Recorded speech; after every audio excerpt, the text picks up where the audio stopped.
Behind me we have a Model T. Now, the Model T is an icon of the American automobile industry.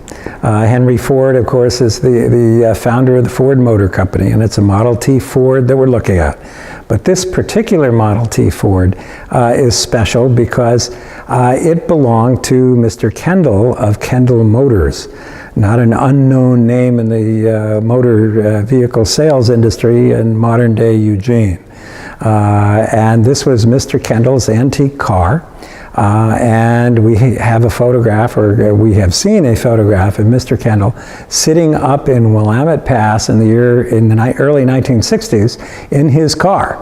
Now, the car is pretty pristine, but it is not pristine in the sense of being a particular model year, because he was an antique car enthusiast who wanted a car that would run. So he made certain modifications which you wouldn't necessarily have found in this roughly 1911 version of the Model T. Now, having called this a Model 1911, it might be more accurate to say it's a Model 1911/12/13/14, because there are some things that are wrong for that particular model in this particular car. However, it represents the Model T and its evolution.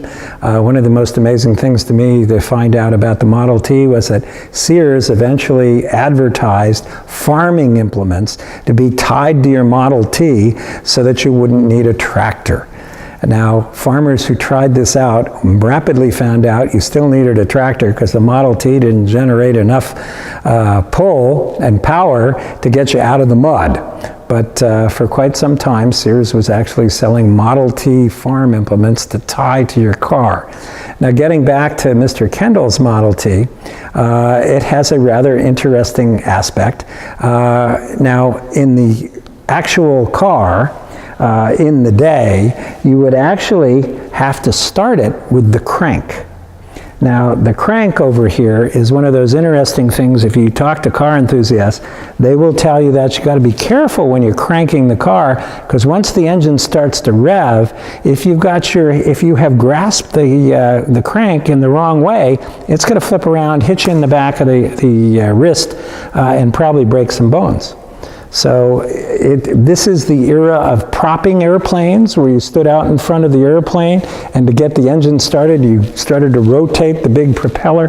Well, this is the way you started the Model T. You cranked it. In other words, there was no battery in this car.